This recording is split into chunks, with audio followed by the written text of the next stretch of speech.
Hello friends, in this video, so as I told you in my previous video, I am going to teach you as one of the most difficult and important topic of English grammar, as we know, direct speech and indirect speech.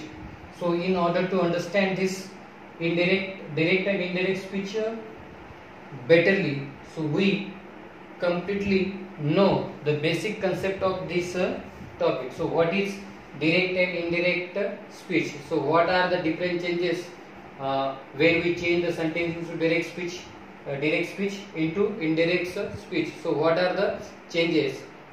So the changes that occurs in subject, in verbs, in pronouns, in others. So what are these subjects? So first of all, we understand what is the direct speech and indirect speech through a sentence. So first of all, I am going to take a sentence. Gopal said to Mohan, comma into inverted comma, I am going to school. To stop inverted comma close. So, in order to understand this topic clearly, so first of all, so you should know the different parts of these direct speech sentences. So, as we call this is the reporter. आपण याला काय म्हणतो reporter. Reporter म्हणजे बोलणारा. Said to, so it is the reporting verb.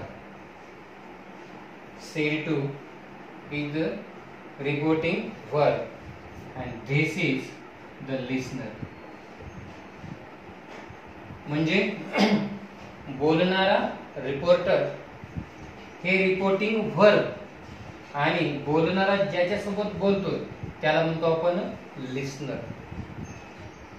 Reporter, reporting verb, listener. त्यानंतर हा कॉम्याच्या पुढचा जो डबल इनवर्टेड कॉमा मधला जो संपूर्ण भाग आहे हा इथपर्यंतचा, या संपूर्ण भागाला आपण एकत्रितपणे रिपोर्टेड स्पीच म्हणतो. काय म्हणतो? Reported speech. म्हणजे या रिपोर्टरच्या तोंडावाटे जो काही शब्द समोर निघतो त्यालाच आपण रिपोर्टेड स्पीच म्हणतो. मग यामध्ये आणखी काय बदल आहे तर हा आहे रिपोर्टिंग वर्बचा करता. So this is the subject of reported speech. Subject of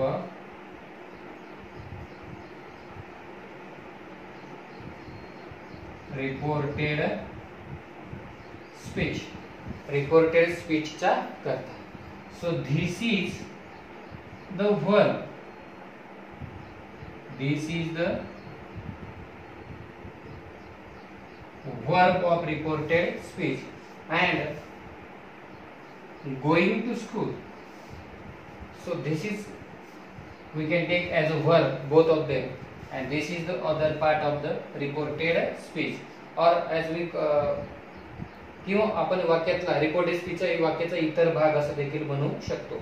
मग हा टॉपिक शिकण्यापूर्वी तुम्हाला ह्या बेसिक गोष्टी सगळ्या अगोदर लक्षात येणं गरजेचं आहे. मग आपण काय पाहिलं की हा गोपाल हा रिपोर्टर आहे. सेड टू ला म्हणतो आपण रिपोर्टिंग वर्ब. त्यानंतर इथं येणाऱ्या कोणत्याही गोष्टीला म्हणतो आपण लिसनर, की रिपोर्टर ज्याच्याशी बोलतो तो. त्याच्यानंतर हा इन्व्हर्टेड कॉमा मधला संपूर्ण भाग याला म्हणू आपण रिपोर्टेड स्पीच.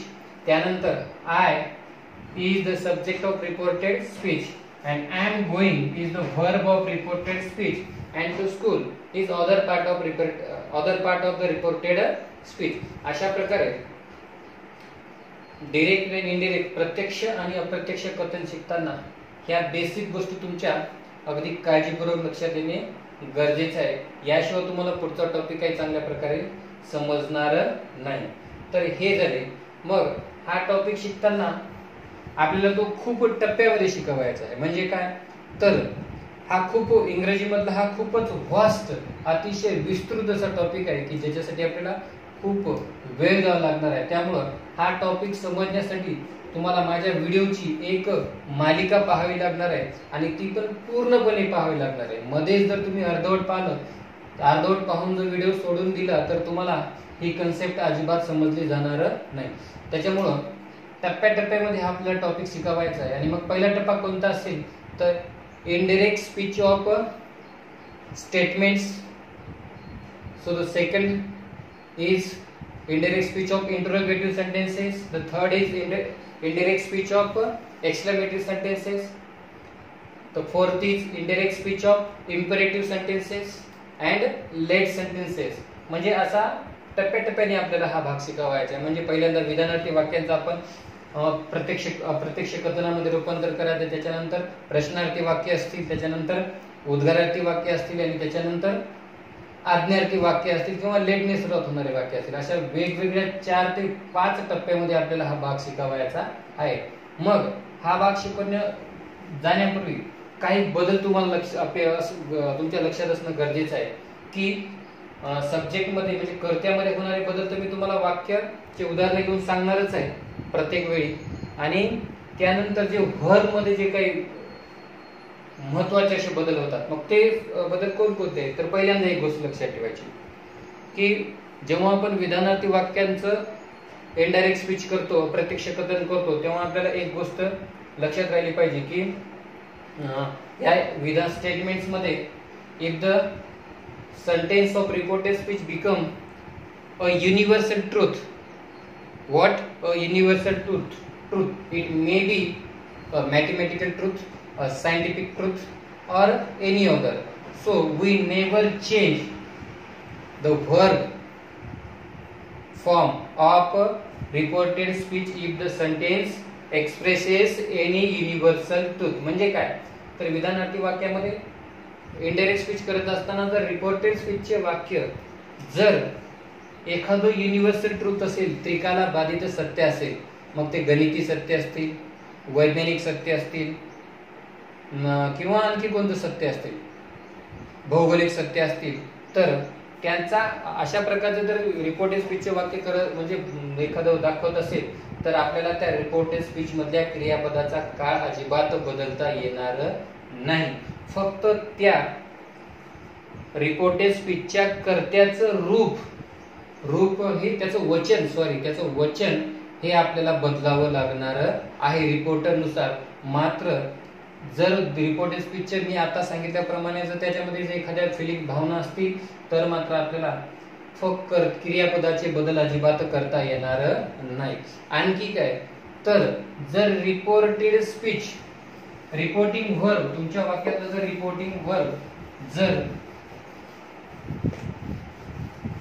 वर्तमानकाळी असेल किंवा भविष्यकाळी असेल, म्हणजे जसं अशा प्रकारे से असेल, सेज असेल, टेल असेल, टेल्स असेल, so according to the subject असेल, तेव्हा देखील आपल्याला रिपोर्टेड स्पीचच्या क्रियापदाचा काळ बदलता येणार नाही.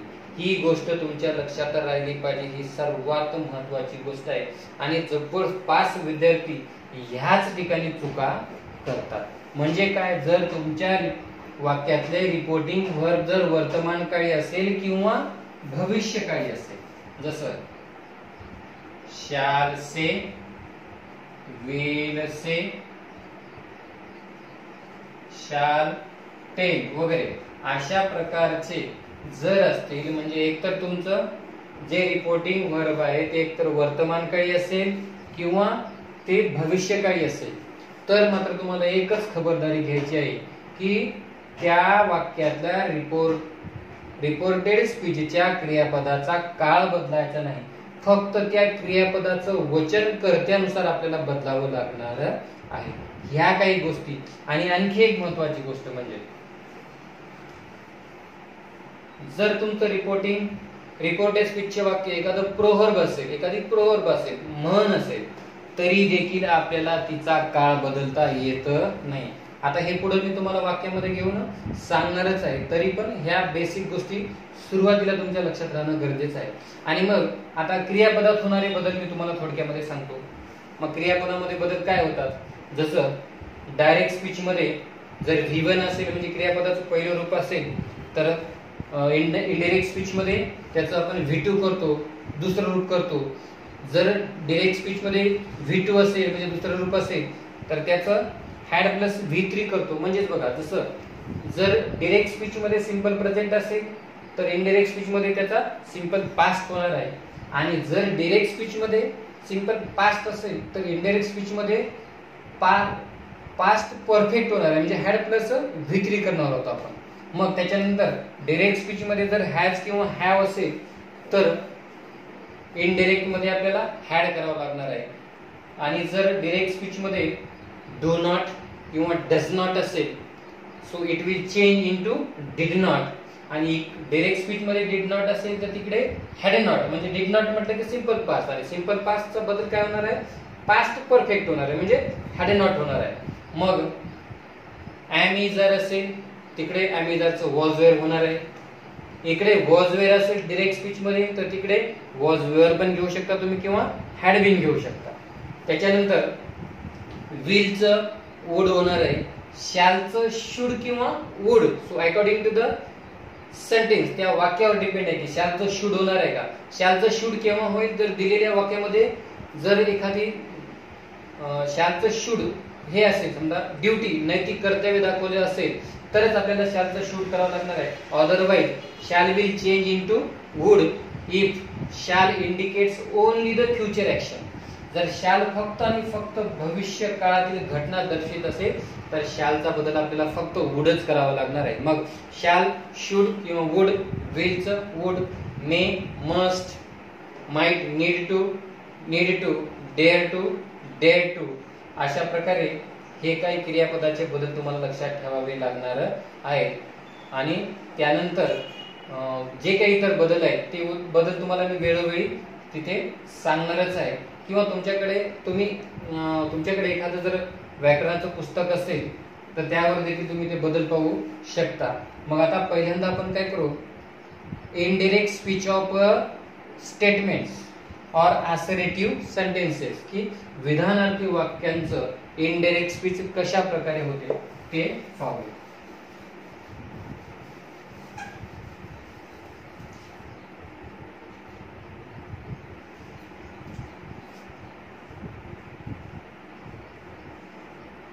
She said to me,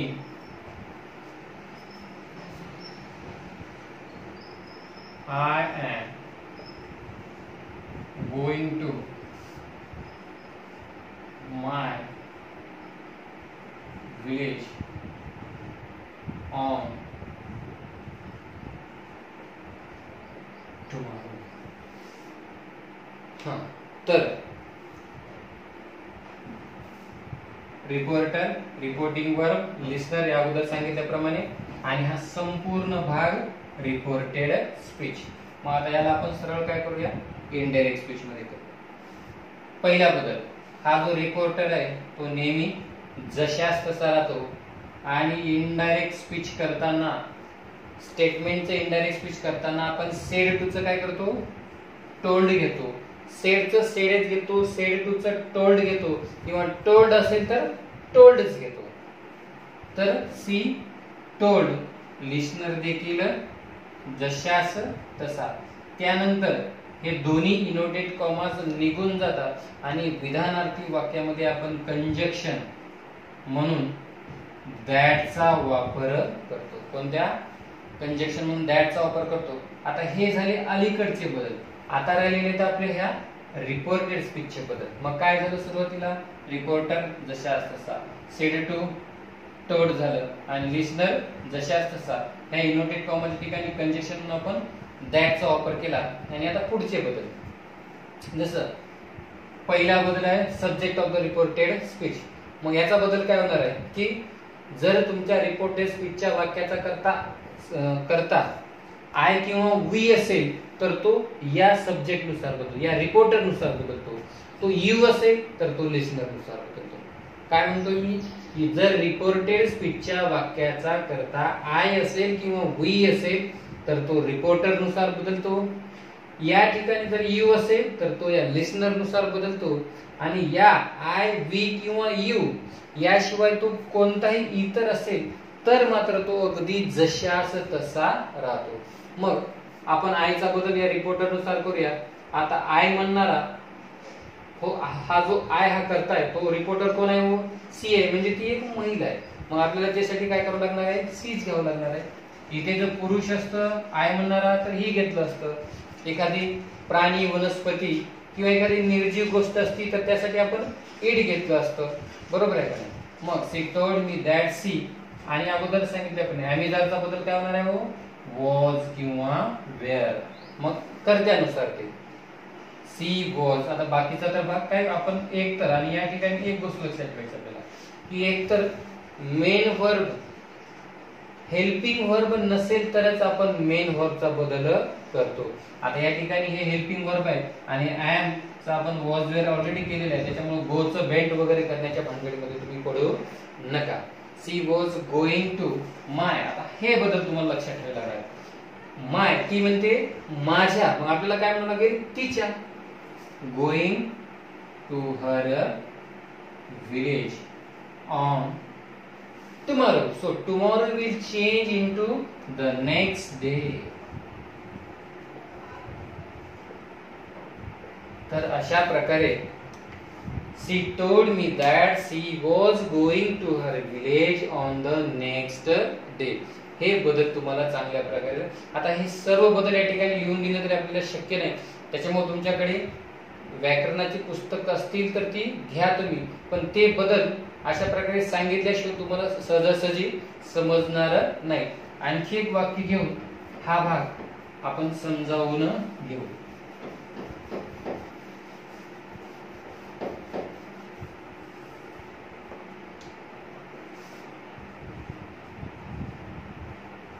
they said. प्रत्येक वेळी नवीन एक वाक्य घेणार आहे. They said we are very poor. They said we are very poor. मग नियमाप्रमाणे रिपोर्टर जशास तसा. सेडला काय राहणार आहे? सेडच. कंजक्शन म्हणून विधानार्थी वाक्यामध्ये आपण दॅटचा वापर करतो. झालं. हे बदल झाल्यानंतर पहिला बदल कर्त्याचा. मग अगोदर सांगितलं की वाक्याचा कर्ता आय किंवा वी असेल तर तो रिपोर्टर नुसार बदलतो. मग हे वी या रिपोर्ट नुसार बदलणार आहे. सो आणि हा करता आणि पत्नी असल्यामुळे वहीचा बदल देखील आपण काय करू? डे. अॅमिजारचं काय होणार आहे? वॉज किंवा वेअर. हे या रिपोर्टेड स्पीचच्या कर्त्यावर डिपेंड आहे. दे वर व्हेरी वर. अशा प्रकारे. त्यानंतर आणखी एक वाक्य घेऊ. माय father said to me, inverted comma, you are wasting your valuable time. You are wasting your valuable time. तर मग सुरू करूया आपण. हा रिपोर्टर जो नेहमी जशास तसा राहतो. माय फादर सेड टूचं काय होणार आहे? टोल्ड होणार आहे.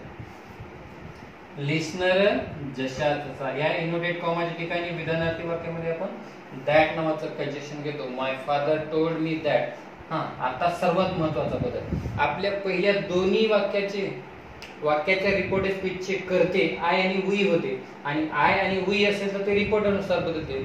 मात्र या वाक्याचा करता आपल्या यू आहे, आणि मग यू कोणानुसार बदलणार आहे? लिस्नर नुसार. You, me, I. तुला म्हटल्यानंतर तुम्ही काय म्हणणार? आय. म्हणून याचा बदल काय होणार आहे? I. Now am is are will change into was were. आपण आय सोबत वॉज घेतो. My father told me that I was wasting. So father says your, it means my. So your will change into my valuable. My father told me that I was wasting my valuable time.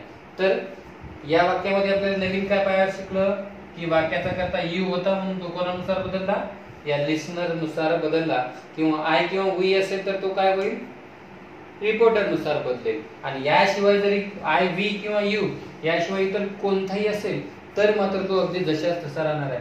I म्हणणारा जर पुरुष असेल तर ही स्त्री असेल तर शी. प्राणी, वनस्पती किंवा कोणत्याही निर्जीव गोष्टी असतील तर त्याच्यासाठी आपण इट घेऊ. आणि कोणत्याही अनेकवचनी कर्त्यांसाठी आपल्याला देच घ्यावं लागणार आहे. आता एक शेवटचं वाक्य घेऊया की जो तुम्हाला एक महत्वाचा भाग सांगितला होता की जो युनिव्हर्सल ट्रुथचा, तो अगदी चांगल्या प्रकारे समजून जाईल.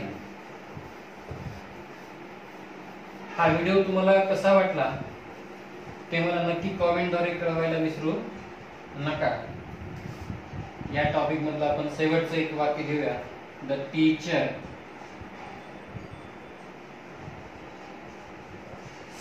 said to the student, inverted comma, the earth revolves around the sun. The earth revolves around the sun. तर तुम्हाला माहित आहे the earth revolves around the सन म्हणजे पृथ्वी सूर्याभोवती फिरते. So it is a universal truth. हे त्रिकालामध्ये सत्य आहे, यात काही बदल होणार नाही.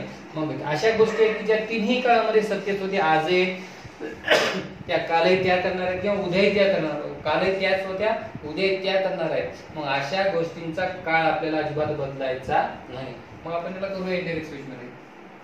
रिपोर्टर जशास तसा, द टीचर सेक्रेटरी ऐवजी घ्यावं लागणार आहे आपल्याला तो.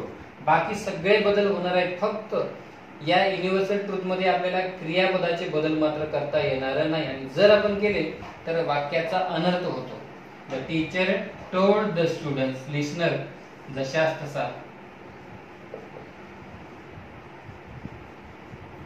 कंजक्शन म्हणून आपण काय करतो विधानार्थी वाक्यामध्ये दॅटचा वापर करतो. दॅट आता सर्वात महत्वाचा टॉपिक की हा कर्ता आपल्याला बदलायचा. मग वाक्याचा कर्ता आय असेल, वी असेल तर रिपोर्टर नुसार, यू असेल तर लिसनर नुसार.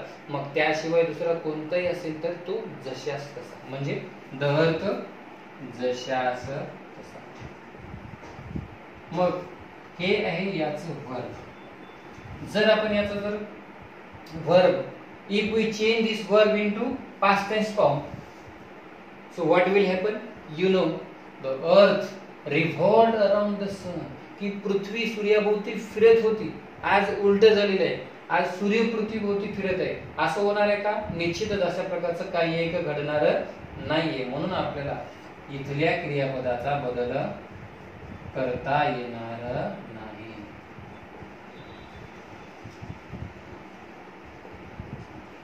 बघा या ठिकाणी पण रिव्हॉल्व्स होतं, या ठिकाणी पण, कारण दिलेल्या रिपोर्टेड स्पीचचं जे वाक्य आहे, so it is a universal truth, so it will never change. So we do not change the tense of the reported speech if the sentence expresses a universal truth, a proverb, a mathematical truth, a scientific truth. So we never change them into past tense.